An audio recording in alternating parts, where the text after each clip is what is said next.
हरे कृष्णा। शुरू करते हैं। सभी वैष्णव के चरणों में नमस्कार। ओम अज्ञानतिमिरान्धस्य ज्ञानाञ्जनशलाकया चक्षुरुन्मीलितं येन तस्मै श्रीगुरवे नमः। श्रीचैतन्यमनोभीष्टं स्थापितं येन भूतले स्वयं रूपः कदा मह्यं ददाति स्वपदान्तिकम्। वाञ्छाकल्पतरुभ्यश्च कृपा सिन्धुभ्य एव च पतितानां पावनेभ्यो वैष्णवेभ्यो नमो नमः। श्रीकृष्ण चैतन्य प्रभु नित्यानंद श्री अद्वैत गदाधर श्रीवासादि गौरभक्तवृंद। हरे कृष्णा कृष्ण कृष्ण हरे हरे, हरे राम राम राम हरे हरे। सभी वैष्णव का स्वागत है आज की वाल्मीकि रामायण कथा में। हम देख रहे किस प्रकार से महर्षि विश्वामित्र और राम और लक्ष्मण दोनों साथ में जा रहे हैं। एक पवित्र आश्रम पर वे पहुंचते हैं और जहाँ काम दहन की लीला हुई है। और अब इसके आगे पढ़ेंगे। चतुर्विंशः सर्गः, 24वां सर्ग।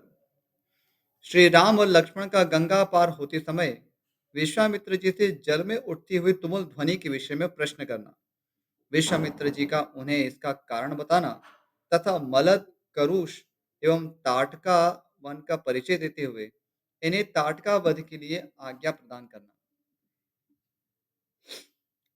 आगे, तदनंतर निर्मल प्रभात काल में नित्य कर्म से निवृत्त हुए विश्वामित्र जी को आगे करके शत्रुदमन वीर श्री राम और लक्ष्मण गंगा नदी के तट पर आए। उस समय उत्तम व्रत का पालन करने वाले उन पुण्याश्रम निवासी महात्मा मुनियों ने एक सुंदर नाव मंगवाकर विश्वामित्र जी से कहा, महर्षि, आप इन राजकुमारों को आगे करके इस नाव पर बैठ जाइए और मार्ग को निर्विघ्नता पूर्वक तय कीजिए, जिससे विलंब न हो। विश्वामित्र जी ने बहुत अच्छा कहकर उन महर्षियों की सराहना की और वे श्री राम तथा लक्ष्मण के साथ समुद्रगामिनी गंगा नदी को पार करने लगे। गंगा की बीच धारा में आने पर छोटे भाई सहित महातेजस्वी श्री राम को दो जलों के टकराने की बड़ी भारी आवाज सुनाई देने लगी। यह कैसी आवाज है, क्यों तथा कहां से आ रही है, इस बात को निश्चित रूप से जानने की इच्छा उनके भीतर जाग उठी। तब श्री राम ने नदी के मध्य भाग में मुनिवश विश्वामित्र से पूछा, जल के परस्पर मिलने से यहाँ ऐसी तुमुल ध्वनि क्यों हो रही है। श्री रामचंद्र जी के वचन में इस रहस्य को जानने की उत्कंठा भरी हुई थी। उसे सुनकर धर्मात्मा विश्वामित्र ने उस महान शब्द यानी कि तुमुल ध्वनि का सुनिश्चित कारण बताते हुए कहा, नरश्रेष्ठ राम, कैलाश पर्वत पर एक सुंदर सरोवर है। उसे ब्रह्मा जी ने अपने मानसिक संकल्प से प्रकट किया था। मन के द्वारा प्रकट होने से ही वह उत्तम सरोवर मानस कहलाता है। उस सरोवर से एक नदी निकली है जो अयोध्यापुरी से सटकर बहती है। ब्रह्मस्तर से निकलने के कारण यह पवित्र नदी सरयू के नाम से विख्यात है। तो यहाँ पर जो एक सरयू जी का जो उद्गम स्थल है उसके विषय में यहाँ चर्चा हो रही है। और यहाँ पर जो जिस सुंदर सरोवर की बात हुई है वह स्वयं ब्रह्मा जी के मानसिक संकल्प से उत्पन्न हुआ है, जिसे हम मानस सरोवर भी कहते हैं। और वहीं से फिर सरयू नदी भी निकली है। उसी का जल गंगा जी में मिल रहा है। दो नदियों के जलों के संघर्ष से ही यह भारी आवाज हो रही है, जिसकी कहीं तुलना नहीं है। राम, तुम अपने मन को संयम में रखकर इस संगम के जल को प्रणाम करो। तो यहाँ गंगा नदी और सरयू नदी दोनों का यहाँ टकराव हो रहा था, इसलिए वो तुमुल ध्वनि उत्पन्न हो रही थी। यह सुनकर उन दोनों अत्यंत धर्मात्मा भाइयों ने उन दोनों नदियों को प्रणाम किया और गंगा के दक्षिण किनारे पर उतरकर वे दोनों बंधु जल्दी जल्दी पैर बढ़ाते हुए चलने लगे। उस समय इक्ष्वाकु नंदन राजकुमार श्री राम ने अपने सामने एक भयंकर वन देखा, जिसमें मनुष्य के आने जाने का कोई चिन्ह नहीं था। उसे देखकर उन्होंने मुनिवर विश्वामित्र से पूछा, स्वाभाविक है, वन में तो कुछ ध्वनि तो होती है मनुष्यों की, लेकिन यहाँ एक ऐसा वन देखा जहाँ पर कोई ध्वनि नहीं थी मनुष्यों की। गुरुदेव, यह वन तो बड़ा ही अद्भुत एवं दुर्गम है। यहाँ चारों ओर झिल्लियों की झनकार सुनाई देती है। भयानक हिंसक जंतु भरे हुए हैं। भयंकर बोली बोलने वाले पक्षी सब और फैले हुए हैं। नाना प्रकार के विहंगम भीषण स्वर में चहचहा रहे हैं। सिंह, व्याघ्र, सुअर और हाथी भी इस जंगल की शोभा बढ़ा रहे हैं।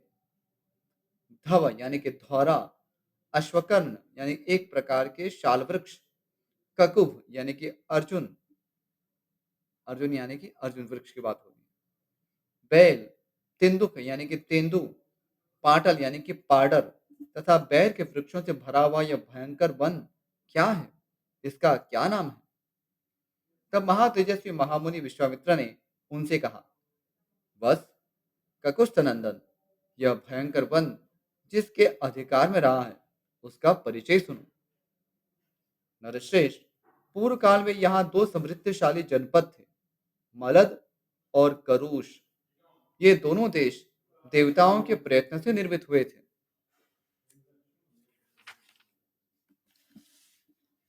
राम, पहले की बात है, वृत्रासुर का वध करने के पश्चात देवराज इंद्र मल से लिप्त हो गए।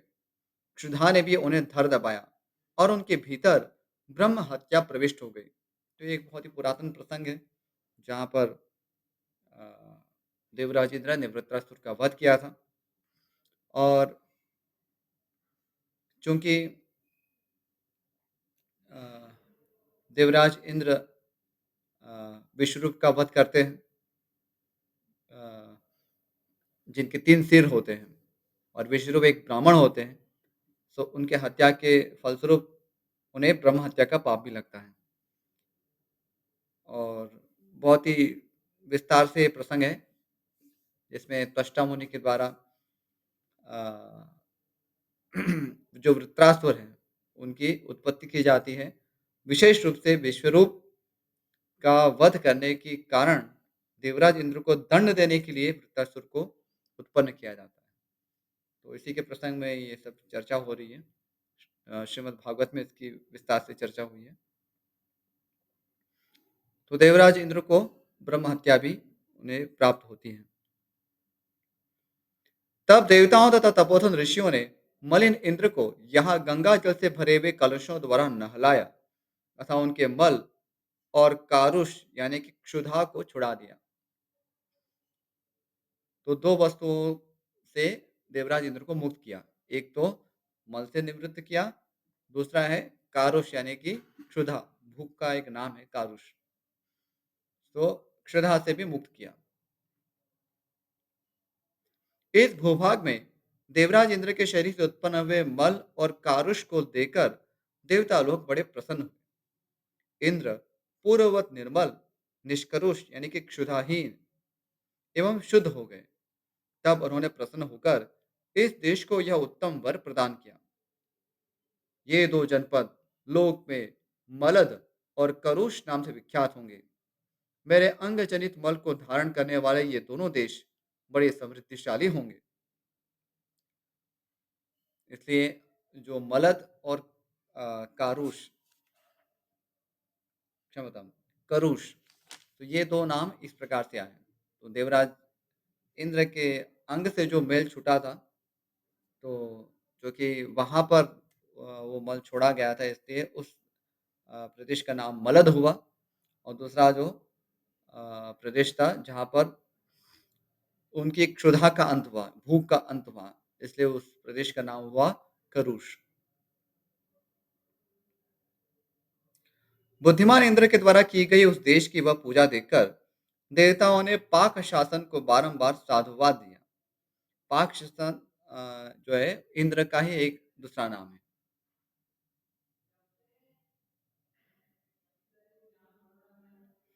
शत्रुदमन, मलद और करुष, ये दोनों जनपद दीर्घ काल तक समृद्धिशाली, धन धान्य से संपन्न तथा सुखी रहे हैं। अब प्रश्न हो सकता है कि जब सूखे थे तो ये निर्जन कैसे हो गए? अभी इसके विषय में आगे की कथा है। कुछ काल के अनंतर या इच्छानुसार रूप धारण करने वाली एक यक्षिणी आई, जो अपने शरीर में 1000 हाथियों का बल धारण करती है। उसका नाम ताटका है। वह बुद्धिमान सुंद नामक दैत्य की पत्नी है। तुम्हारा कल्याण हो। मारीच नामक राक्षस, जो इंद्र के समान पराक्रमी है, उस ताटका का ही पुत्र है। उसकी भुजाएं गोल, मस्तक बहुत बड़ा, मुंह फैला हुआ और शरीर विशाल है। वह भयानक आकार वाला राक्षस यहाँ की प्रजा को सदा ही त्रास पहुंचाता रहता है।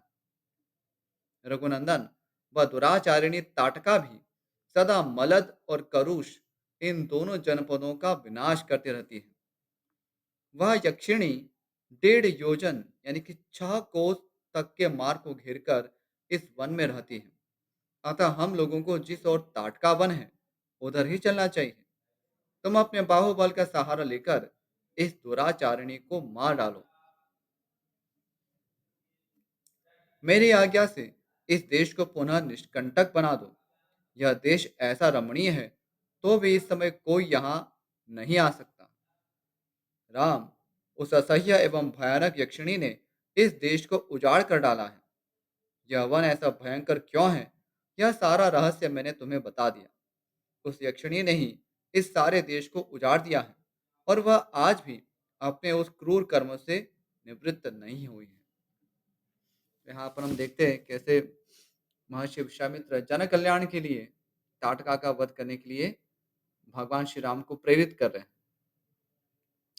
और इसमें प्रश्न हो सकता है कि स्त्री वध तो शास्त्र में निहित नहीं है, स्त्री वध तो वर्जित कहा गया है, लेकिन फिर क्यों श्री राम को एक स्त्री का वध करने के लिए प्रेरित किया जा रहा है?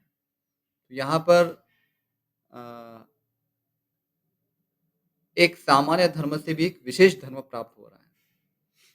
तो सामान्य धर्म तो ठीक है कि स्त्रीवध वर्जित है, लेकिन एक विशेष धर्म है कि यहाँ संपूर्ण जनपद की सुरक्षा का प्रश्न है। तो अ, हमेशा शास्त्रों में हम पाते हैं कि एक सामान्य धर्म होता है, दूसरा एक विशेष धर्म होता है। तो जहाँ-जहाँ अ, विशेष धर्म उपस्थित होता है, वहाँ सामान्य धर्म को अ, उसकी उपेक्षा भी की जाती है। अब इसका अर्थ यह नहीं कि सामान्य धर्म की उपेक्षा जब होती है, तो उसका कोई प्रतिफल नहीं है। तो उसका प्रतिफल भी होगा और फिर उसके लिए प्रायश्चित करना होता है। ये सारे विधान हैं। लेकिन विशेष धर्म जो है, उसका विशिष्टता से पालन करना होता है।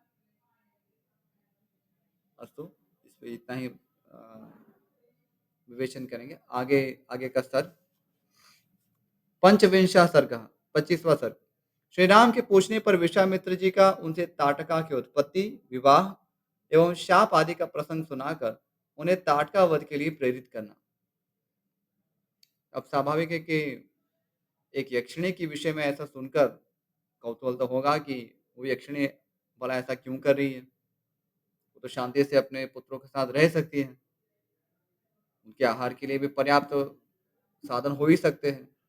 तो सबको क्यों परेशान कर रही है? इस जनपद को क्यों उजाड़ कर रखा है? ऐसा क्या कारण है? उसी का यहाँ अभी उत्तर है। अपरिमित प्रभावशाली विश्वामित्र मुनि का यह उत्तम वचन सुनकर पुरुष स्थेम श्री राम ने यह शुभ बात कही। मुनिश्रेष्ठ, जब वह यक्षिणी एक अबला सुनी जाती है, तब तो उसकी शक्ति थोड़ी ही होनी चाहिए। फिर वह 1000 हाथियों का बल कैसे धारण करती है? अमित तेजस्वी श्री रघुनाथ के कहे हुए इस वचन को सुनकर विश्वामित्र जी अपनी मधुर वाणी द्वारा लक्ष्मण सहित शत्रुदमन श्री राम को हर्ष प्रदान करते हुए बोले, रघुनंदन, जिस कारण से ताटका अधिक बलशालिनी हो गई है, वह बताता हूँ। सुनो, उसमें वरदान जनित बल का उदय हुआ है, अतः वह अबला होकर भी बल धारण करती है, यानी कि सबला हो गई है। पूर्व काल की बात है, सुकेतु नाम से प्रसिद्ध एक महान यक्ष थे। वे बड़े पराक्रमी और सदाचारी थे, परंतु उन्हें कोई संतान नहीं थी। इसलिए उन्होंने बड़ी भारी तपस्या की। श्री राम यक्षराज सुकेतु की उस तपस्या से ब्रह्मा जी को बड़ी प्रसन्नता हुई। उन्होंने सुकेतु को एक कन्या रत्न प्रदान किया, जिसका नाम ताटका था। अब तक तो कहानी बहुत ही मधुर ही है। ब्रह्मा जी ने ही उस कन्या को 1000 हाथियों के समान बल दे दिया, परंतु उन महायशस्वी पितामह ने उस यक्ष को पुत्र नहीं ही दिया। यानी कि उसके संकल्प के अनुसार पुत्र प्राप्त हो जाने पर उसके द्वारा जनता का अत्यधिक उत्पीड़न होता, यही सोचकर ब्रह्मा जी ने पुत्र नहीं दिया। अब ब्रह्मा जी ने उसमें कुछ सोचा होगा कि क्योंकि देश काल परिस्थिति क्या रही होगी, तो उसी के अनुसार उन्होंने एक पुत्री उन्हें प्रदान की, पुत्र नहीं दिया। धीरे धीरे वह यक्ष बालिका बढ़ने लगी और बढ़कर रूप यौवन से सुशोभित होने लगी। उस अवस्था में सुकेतु ने अपनी उस यशस्विनी कन्या को जम्भपुत्र सुंद के हाथ में उसके पत्नी के रूप में दे दिया। कुछ काल के बाद उस यक्षी ताटका ने मारिच नाम से प्रसिद्ध एक दुर्जय पुत्र को जन्म दिया, जो अगस्त्य मुनि के शाप से राक्षस हो गया।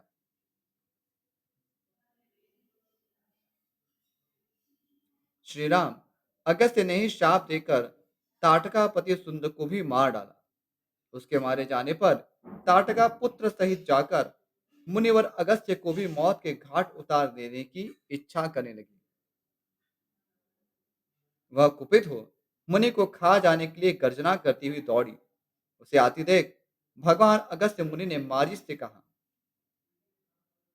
तो देव योनि का तू देव योनि रूप का परित्याग करके राक्षस भाव को प्राप्त हो जा।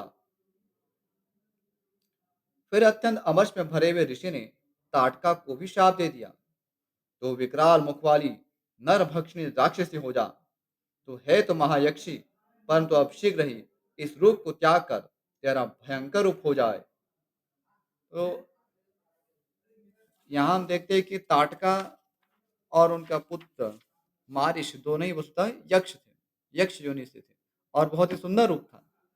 लेकिन चूंकि ताटका और मारिश दोनों अ,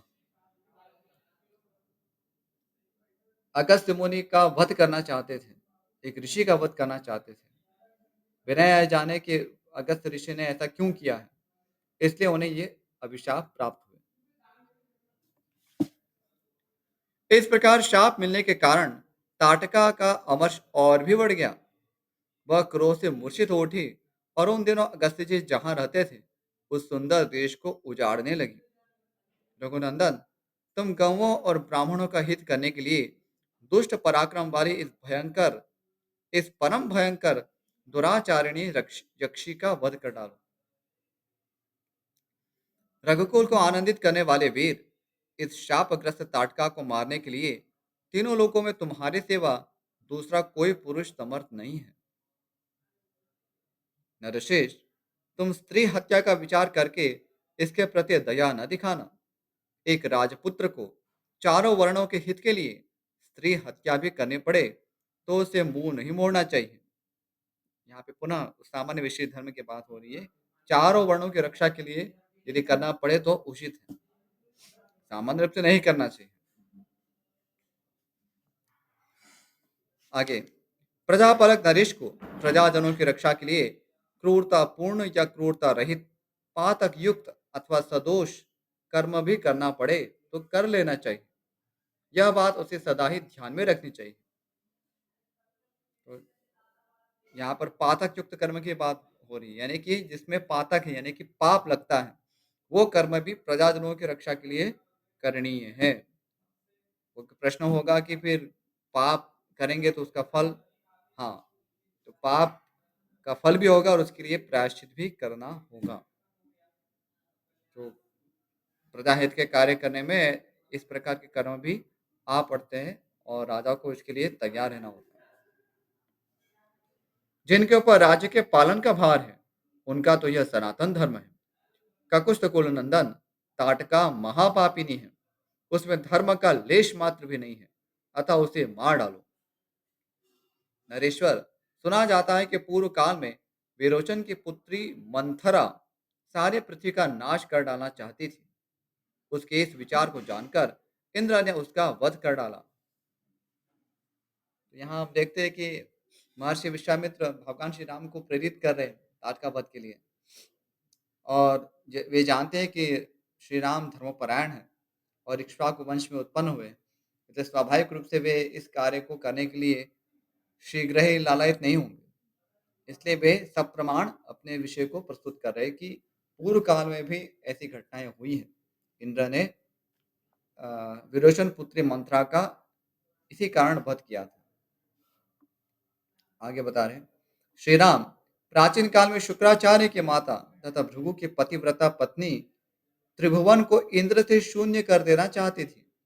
यह जानकर भगवान विष्णु ने उनको मार डाला। फिर दूसरा एक दृष्टांत देते हैं कि भृगु पत्नी का वध भी अ, भगवान विष्णु ने स्वयं किया था और इसके पीछे एक महान कारण भी था। आगे, इन्होंने तथा अन्य बहुत से महामनस्वी पुरुष प्रवर राजकुमारों ने पापचारिणी स्त्रियों का वध किया है। नरेश्वर, अतः तुम भी मेरी आज्ञा से दया अथवा घृणा को त्याग कर इस राक्षसी को मार डालो। अब यहाँ पर ये ध्यान देने योग्य विषय है कि यहाँ एक महान प्रयोजन उपस्थित हुआ है। बहुत सारे अ,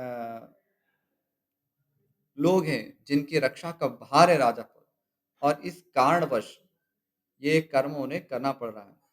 और यहाँ प्रश्न हो सकता है कि केवल इंद्र को बचाने के लिए भगवान विष्णु ने ऐसा क्यों किया? तो देवराज इंद्र एक राजा है और उन पर प्रजा का भार है।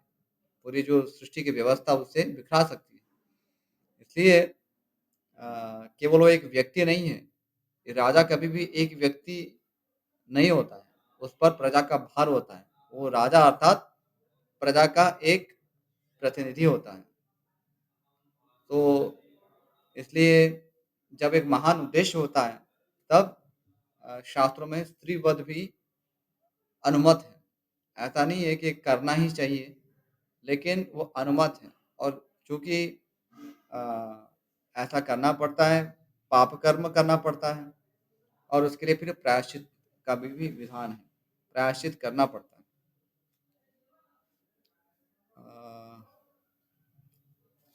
अ, तो फिर यहाँ से दूसरा एक सर्ग शुरू हो रहा है, तो हम इसको यहाँ तक ही रखेंगे। इस विषय में यदि कोई प्रश्न है, कोई जिज्ञासा, कोई संशय हो, तो पूछ सकते हैं। जिस किसी को भी प्रश्न है अभी, तो कृपया हैंड रेज़ करें, और यदि प्रश्न नहीं है, तो फिर हम इसको यहीं विराम करेंगे। विदग्ध प्रभु? जी प्रभु जी।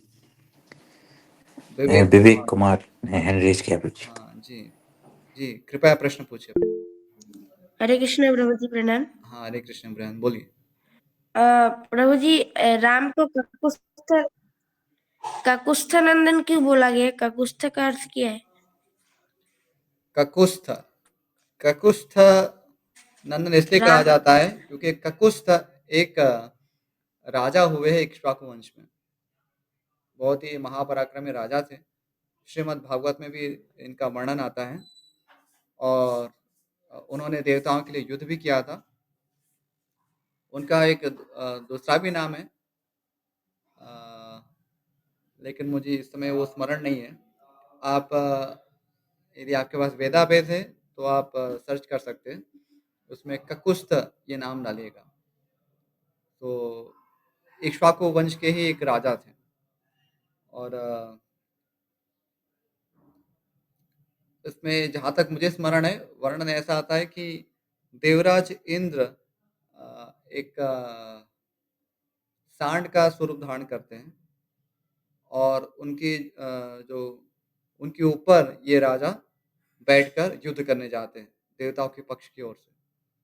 तो चूँकि उनके ऊपर सवार होते हैं, उनके ककु जो होती है, उनका जो जैसे गले का जो जो स्कंध का भाग होता है, वहाँ पर वो विराजमान होते हैं। इसलिए उनका नाम ककुस्त होता है। और ऐसे महापराक्रमी राजा के कुल में आने के कारण भगवान श्री राम को ककुस्त नंदन कहते हैं। नंदन यानी कि पुत्र, उनको आनंदित करने वाले। तो इसलिए भगवान श्री राम को ककुस्त नंदन यानी ककुस्त को आनंदित करने वाले के रूप में जाना जाता है। ठीक है। ककु अर्थात कंधे। हाँ, जैसे होता है ना सांड का जो कंधा जो होता है, ककु अर्थात कंधों को बोला गया है ना ककुत ककुत हाँ। बोलते हैं उसे, ककुत। और इंद्र ने प्रभु जी ककुस हाँ, तो ककुत के ऊपर जो ककुस बैठे बोलते हैं हुए क्या? हैं उसको ककुस्था कहते हैं। जैसे ग्रह में रहने वाले को गृहस्था हाँ कहते हैं, वैसे। हाँ हाँ। और प्रभु जी इंद्र ने विरोचन का वध किया था कि विरोचन की पत्नी का वध किया था?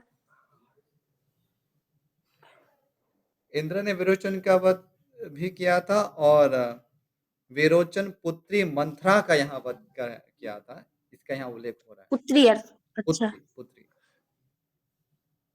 हाँ क्योंकि सामान्य रूप से ऐसे स्त्री का वध नहीं होता है, लेकिन चूंकि ये विरोचन पुत्री मंथरा थी, वे संपूर्ण पृथ्वी का नाश करने की इच्छा कर रही थी, इसलिए उनको ऐसा करना पड़ा। क्योंकि देवराज इंद्र भी वे एक आर्य हैं, वे ऐसा पाप कर्म ऐसा नहीं करेंगे सामान्य रूप से।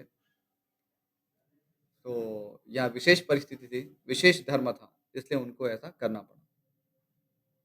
ठीक है। ठीक है प्रभु जी, हरे कृष्णा, धन्यवाद। अस्तु, तो यहीं विराम करते हैं। वाञ्छाकल्पतरुभ्यश्च कृपा सिन्धुभ्य एव च पतितानां पावनेभ्यो वैष्णवेभ्यो नमो नमः। श्रीमद् वाल्मीकि रामायण की जय, श्रीमद् वाल्मीकि मुनि की जय, श्रील प्रभुपाद की जय। सभी भक्तों का बहुत बहुत आभार वाल्मीकि रामायण कथा में जुड़े रहने के लिए। हरे कृष्ण, थैंक यू।